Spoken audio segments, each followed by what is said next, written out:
የተጋላጭነት አይነትና መንገዱ ማወቅ የድህረ አደጋ መከላከያ የመድኃኒት አስፈላጊነትን ለመወሰን እጅግ ወሳኝ ነው። የኤችአይቪ ተጋላጭነት ከላይኛው ወይም ሱፐርፊሻል ከሚነካ ይልቅ ጥልቅ ወይም ዲፕ ኤክስፖዠር በሚሆንበት ጊዜ የመጋለጥ እድሉን በእጅጉ ይጨምራል። ሰላም ጤና ይስጥልን። ይህ ጤና ቲፕ ነው። ስለ ጤናው ጠቃሚ መረጃ የሚያገኙበት ትክክለኛ ቦታ።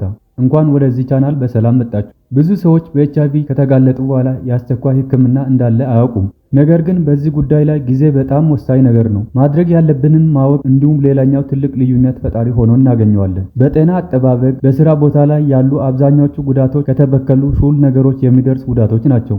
የሰውነት ፈሳሽ ከሙከስ መምብረን ማለትም አይን፣ አፍ የመሳሰሉት ጋር ያለው ንክክ ደግሞ ሌላኛው ዋነኛ ምክንያቶች ናቸው። እንደ የማህፀን ምርመራ፣ የአከርካሪ ቧንቧ ፈሳሽ መቅዳት ወይም ስፓይናል ታፕ፣ ምጥና ወሊድ፣ የቀዶ ጥገናን ጨምሮ ሌሎችም የመሳሰሉት ሂደቶች ደግሞ በአብዛኛው የጤና ባለሙያዎችን አደጋ ላይ ሊጥሉ የሚችሉ ምክንያቶች ናቸው። ዛሬ በዚህ ቪዲዮአችን ስለ ኤችአይቪ እና ስለ ድህረ አደጋ መከላከያ ምንነት፣ ስለ ድህረ መከላከያ መድኃኒት አስፈላጊነት እንዲሁም በዛሬው ቪዲዮአችን ወሳኝ መልእክት ስለሆነው የ72 ሰዓት ህግ ወይም 72 ሃወር ሩል አደጋ ሲደርስ ማድረግ ስላለብን አስፈላጊ እርምጃዎች ጨምሮ ሌሎች ጠቃሚ መረጃዎችና ምክሮችን ይዤ ወደ እናንተ መጥቻለሁ።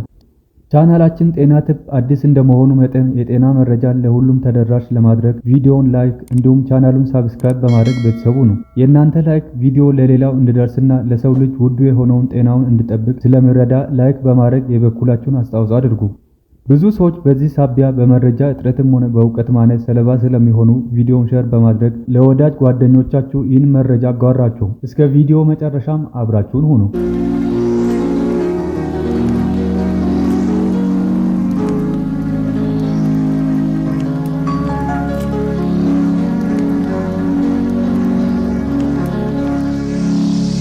ስለ ኤችአይቪ ድህረ አደጋ መከላከያ ከመወያየታችን በፊት ስለ ኤችአይቪ የተወሰነ ለማየት እንሞክር። ኤችአይቪ የእንግሊዝኛ ምህጻረ ቃል ሲሆን ሲተነተን ሂውማን ኢሚዩኖ ዲፊሺየንሲ ቫይረስ ነው።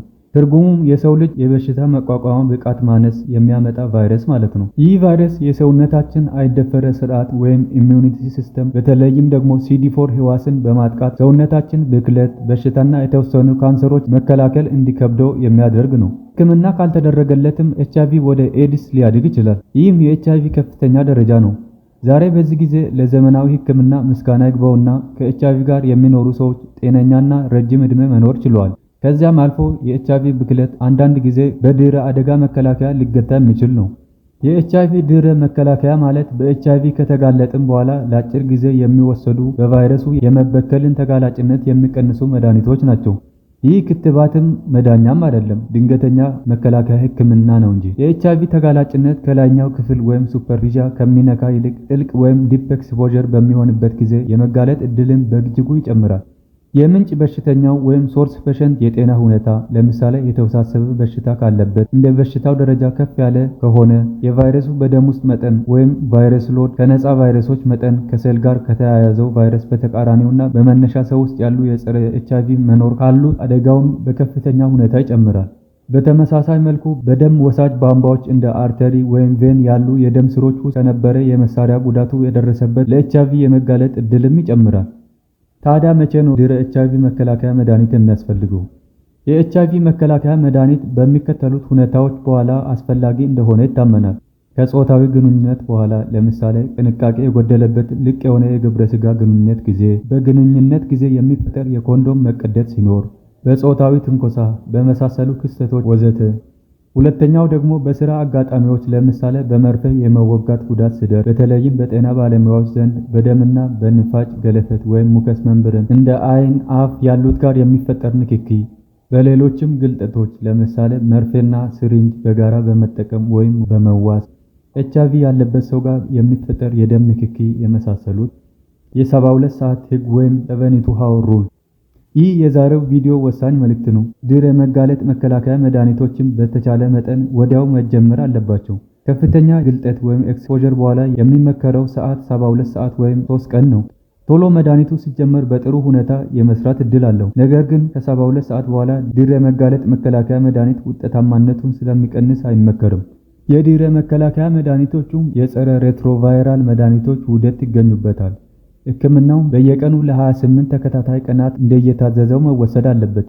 አንድ ጊዜ እንኳን አለመውሰድ ውጤታማነቱን ሊቀንስ ስለሚችል በአግባቡ መውሰድ ተገቢነት አለው። ምንም እንኳን መከላከያ ዘዴው 100% ውጤታማ ባይሆንም ጥናቶች እንደሚጠቁሙት በኤችአይቪ የመጋለጥ እድልን በከፍተኛ ሁኔታ ይቀንሳል። ብዙ የድህረ መከላከያ መድኃኒት የወሰዱ ሰዎች የጎንዮሽ ጉዳቱን በጥሩ ሁኔታ የሚቋቋሙ ቢሆኑም አንዳንዶቹ ደግሞ የሚከተሉት የጎንዮሽ ጉዳት ሊታይባቸው ይችላል። ማቅለሽለሽ፣ ድካም፣ ራስ ምታት፣ ተቅማጥ፣ ድንዛዜ ወዘተ። እነዚህ ሊታዩ የሚችሉ የጎንዮሽ ጉዳቶች ናቸው። ነገር ግን እነዚህ የጎንዮሽ ጉዳቶች ብዙውን ጊዜ ጊዜያዊና ረጋ ያሉ ናቸው። ምልክቶቹ ከታዩ በራሳችን ውሳኔ መድኃኒቱን ከማቆም የጤና ባለሙያ ማማከር በጣም ወሳኝ እርምጃ ነው። የድህረ ግልጠት መከላከያ መድኃኒት በመውሰድ ብቻ የሚያበቃ ጉዳይ አይደለም። ክትትልና ምርመራም ወሳኝ ነው። መድኃኒት የሚያስጀምረውን ባለሙያ የኤችአይቪ ምርመራ ሕክምናውን ሲጀመር ከክስተቱ ሳምንታት በኋላ እንዲሁም ከብዙ ወራት በኋላ ያደርጋል። በተጨማሪም የሄፓታይተስ ቢ እና ሲ የአባላዘር በሽታዎች ከዚሁ ጋር ምርመራ ሊደረግ ይችላል። የኤችአይቪ ተጋላጭነት አይነት ወይም የተጋላጭነት መንገድ ማወቅ እጅግ አስፈላጊ ነው። የድህረ መከላከያ መድኃኒቶችም አስፈላጊነት የሚወሰነው በእነዚህ መሰረት ነው። ባዶ መርፌዎች ከሌሎች መርፌዎች ይልቅ የሴሮ ለውጥ ወይም ሴሮ ኮንቨርሽን የመፍጠር እድላቸው ሰፊ ነው። ቆዳ መብሳት ወይም ፔርኩታኔስ የደረሰ አደጋ የማስተላለፍ ሁኔታው እንዲሁ የዋዛ አይደለም። በንፋጭ ገለፈት ወይም ሙከስ መምብረን መንገድ የሆነ የተጋላጭነት ሁኔታ ብዙ ጊዜ ችላ ይባላል እንጂ ይህ ቆዳን ከመብሳት መንገድ ምንም እንኳ በመጠኑ ያነሰ ቢሆንም ሙሉ በሙሉ ግን ነፃ ነው ማለት አይደለም። ጉዳቱ ከደረሰ ጊዜ ጀምሮ መወሰድ ያለባቸው አስፈላጊ እርምጃዎች። በተለያዩ አጋጣሚዎች በኤችአይቪ የመጋለጥ ጉዳት ሲደርስ የሚከተሉትን በማድረግ ወደ ጤና ተቋም በመሄድ ለድህረ አደጋ መከላከያ የተመደበ ባለሙያ ጋር ወይም ላለው የኤአርቲ ባለሙያ ወዲያውኑ ማሳወቅ አለብን። የተጋለጠው ንፋጭ ገለፈት ወይም ሙከስ መምብረን ከሆነ በደንብ በብዛት ውሃ ወይም በኖርማል ሳላይን በተለምዶ ግሉኮስ ተብሎ የሚጠራው ፈሳሽ ማለት ነው በሱ ወይም ደግሞ እነዚህ አማራጮች ከሌሉ በጨውና ለብ ባለ ውሃ በደንብ አድርጎ መታጠብ። ቆዳን ያለፈ ጉዳት ካጋጠመን ወይም መጀመሪያ በነበረ ቁስል ላይ ንክኪ ከተፈጠረ የሚከተሉትን አድርጉ። የተጋለጠውን አካባቢ ወዲያውኑ በውሃና በሳሙና ሳይፈቀፍቁ ይበልጡን ግን ሳያደሙ ማጠብ። የተወጉበት ቦታ ላይ ደም የሚፈስ ከሆነ እንደነበረው እንዲፈስ በመተው ቁስሉን አለመጭመቅ። ጠንካራ ዲስኢንፌክታንት አንቲሴፕቲክ መድኃኒቶችን አለመጠቀም። ጉዳቱ ከአይን ጋር የተገናኘ ከሆነ የሚከተሉትን አድርጉ። የተጋለጠውን አይን ወዲያውኑ በውሃና በኖርማል ሳላይን እንደተለመደው ማጠብ።